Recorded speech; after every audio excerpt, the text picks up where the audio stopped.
guys, and welcome back to our channel. Happy to be back from my vacation and ready to make some new content for you guys.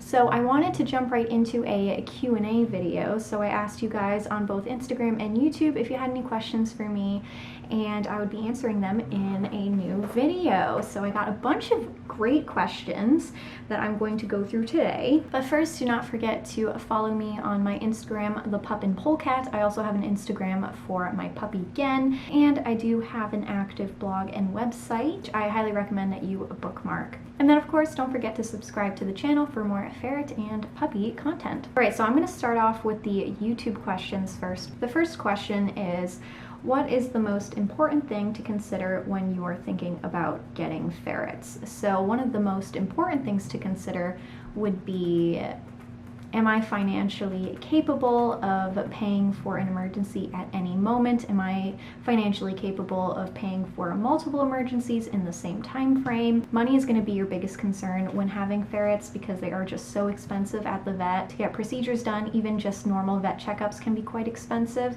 so that's something that you're going to want to be prepared for. Number two, what is the best thing about owning ferrets? I would say just the companionship that they offer me. They are just my best friends.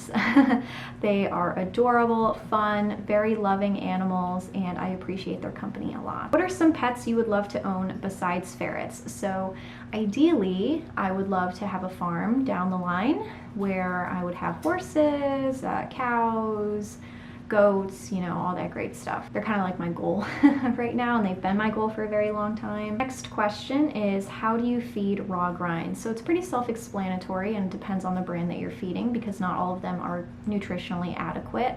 I highly recommend grinds by My Pet Carnivore as well as Raw Feeding Miami. I like a lot of their grinds, but I have used My Pet Carnivore the most, I would say, in the past, and I just did a variety like I would when I do yourself raw diets. And there are things that you might want to consider adding, such as additional heart meat because grinding meat does deplete taurine, eggshell powder or bone meal to up the bone percentage of the grinds, vitamin E if it doesn't have any in it, eggs, you know, that kind of thing, fish, shellfish, and you just pretty much feed grinds for every meal. And I would alternate for each meal. Like for example, let's say Monday I did chicken grinds in the morning with the additions that I mentioned, and then lamb grinds in the afternoon, just to give an example. Best snacks, I would say freeze-dried fish, freeze-dried meat treats like hearts, you can't go wrong with those. How has Genn's training been going? Where is it at?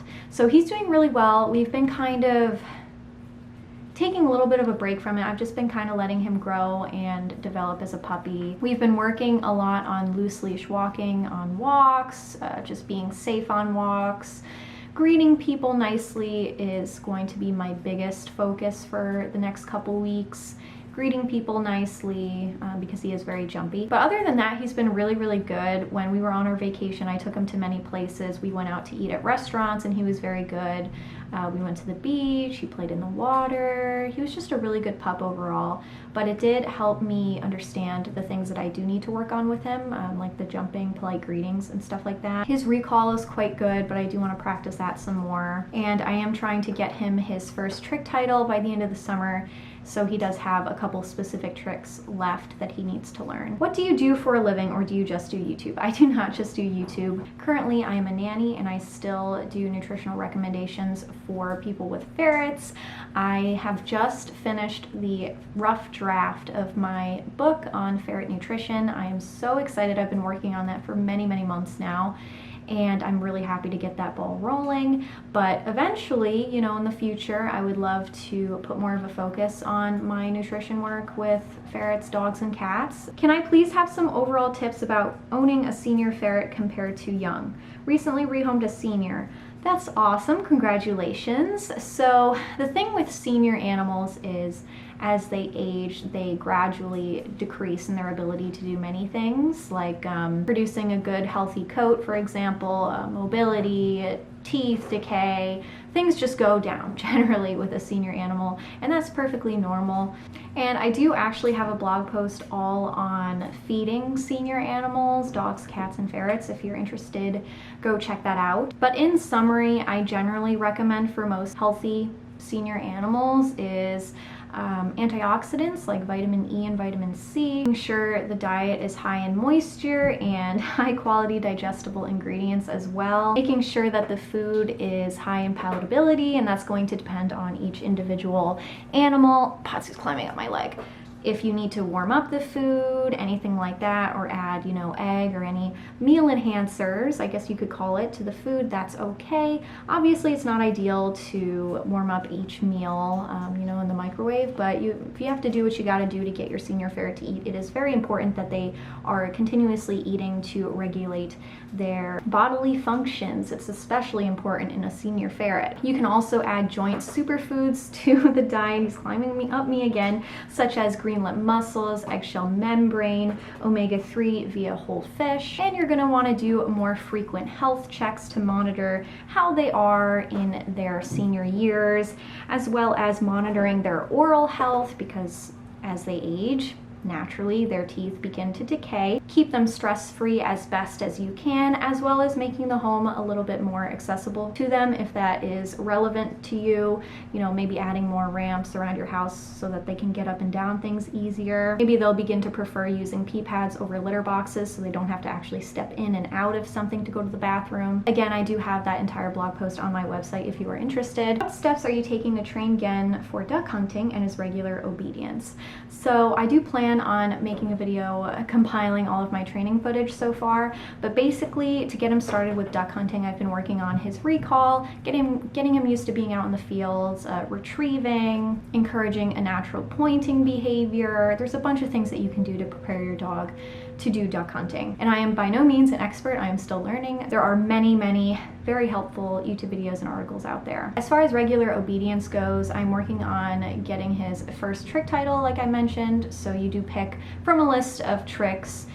You pick like 10 to 15, I don't remember what it is, and then for your dog to perform and learn. So I like to start with that, you know, the basics. Obviously, recall is a really big thing as well. Please talk about the importance of doing research about getting ferrets. Many people seem to get them just because it's trending on TikTok and they don't understand the responsibilities of caring for one. They think they will enjoy being kept in a cage all day and don't interact enough with them. I see too many ferrets that are being put up for adoption on Craigslist. I think this issue needs to be addressed. So if you're unfamiliar with my channel, I do address this subject in most of my videos, so I won't go too into detail, but yes, it is very important for you to do your research before getting any animal. Do as much as you can. Actually find a place where you can go to get hands-on experience with ferrets. That's a really big one, whether it be fostering or volunteering at different facilities that have ferrets. Build your savings account, very big, before getting ferrets, and just don't do anything impulsively. Who was your first ferret? Patsu was my first ferret. And what inspired you to make your channel? So Patsu and Howl are who inspired me to make my channel at the start, and this was because when I was doing research on ferrets, I came across a lot of misinformation, and that was simply due to the fact that there were currently, at the time, no like up-to-date sources of information on ferrets on YouTube. It was all like videos that were a couple years old, or the videos in general just seemed to have misinformation in them.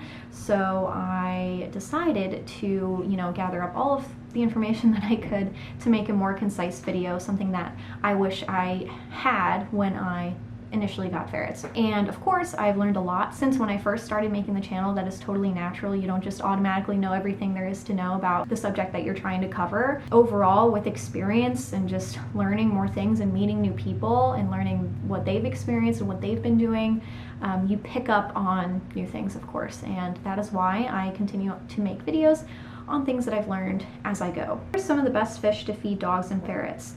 So in my opinion, I really like sardines. I think that they are very easy to obtain. They're fairly affordable, and it is a great meal addition for both dogs, ferrets, and cats as well. Will ferrets or dogs that are over a year old after being transitioned to raw eat kibble again if left out? Absolutely. Just because they begin eating raw does not mean that they're just going to totally never touch kibble again if they're given that opportunity. Kibble is like junk food to them, and it is a quick and easy way to satisfy their hunger. So of course I would say most dogs at least would definitely eat kibble if given the chance. Genn does for sure. As far as the ferrets go, mine will generally not touch kibble if it's left out, unless it's like the Marshall kibble they were weaned onto. How do I stop ferrets from scratching at the door? So this is a tricky one. My ferrets did this when I kept them in my bedroom, and the only thing that stopped them, and trust me, I tried everything, was giving them more free roam time outside of my bedroom, if you're able to do that safely. I tried absolutely everything from, you know, carpet runners, whatever you call them, door draft stoppers. I put a playpen around the door. I tried absolutely everything, and they were still destroying the carpet. They did not stop until I actually gave them more free roam, more enrichment, to get their energy out and satisfy their needs to explore. How would you use supplements in a ferret's diet? So this is going to depend on each individual ferret, as every ferret has different needs. They have different medical needs, etc. So I have plenty of blogs on this subject that I'm going to link below for you to read if you would like. How do you keep fleas under control with ferrets without using things like topical medications and flea meds? So I also have, I think, 2 blog posts on this subject, but in general, I do not use flea products on my ferrets personally. I've never actually encountered a flea infestation in any of my animals in my almost 24 years of existence. So it's not something that we personally have to deal with, but feeding a fresh raw food diet does help in preventing unwanted pests, as it makes your animals from the inside less desirable to them, and it also helps boost their immunity and just keep them better protected against stuff like that. But I will also link those articles down below. Dogs or ferrets? Definitely, no, they both have their pros. I love having a dog to be able to take to more places with. They're definitely hardier in my experience. Like, I can eat like a tree branch or some grass and like be totally fine, whereas like the ferrets, I have to worry about blockages and stuff like that. So I do like having a more hardier animal that I don't have to worry about as much. But then again, I do love ferrets because I love the way that they play. I love the love that they give me in return. They definitely both have their strengths and their weaknesses. Can we talk more about prevention of adrenal and other common ferret diseases? Absolutely. I do have a couple videos on this subject, but as far as like adrenal goes, it is more difficult to prevent in ferrets that are mill bred and that have already been neutered and spayed really, really young and kept in artificial lighting. The best that you can do as far as that goes is to feed a species appropriate diet, and that goes for pretty much everything, as well as keeping them out of artificial lighting as much as you can. Try to follow the natural lighting cycle, give them enough enrichment and exercise, and that also goes for many other things as well, just overall health and wellness for the animal, boosting immunity through promoting good gut health, feeding good food, avoiding toxins such as pesticides and herbicides, using them on your lawn and taking your ferret out on them. You want to avoid that. I heard mushrooms are safe for ferrets because they are decomposers. Is this true? So medicinal mushrooms are very, very helpful for many species of animal, and this is proven via various studies done on the use of medicinal mushrooms in people and animals. And for ferrets, many people have had a lot of success using medicinal mushrooms for conditions like mast cell tumors and more.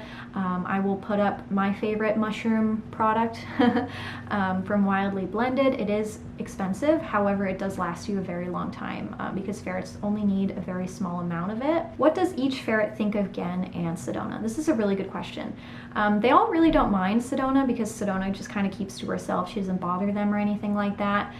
For Genn though, I can say right off the bat that Riva, Momo, and Remy really do not like Genn, like at all. Remy will actually seek Genn out to fight with him. Obviously Genn doesn't fight back or anything like that, but Remy will like chase him around the house and trying to like bite his ankles because Genn does make him quite uncomfortable. However, that will get better with time as Genn grows up and understands to give the ferrets the space that they need. Momo just doesn't really like new people or animals just by default, and Riva is very, very small, and I think that makes her more insecure. Appa and Patsu really don't seem to mind, no, especially Appa. Appa, I would say, is probably the closest to Genn, and he actually enjoys playing with Genn a lot of the time, and he tolerates Genn a lot, very, very well. As far as Patsu goes, Patsu just kind of gets along with every person and every animal known to man.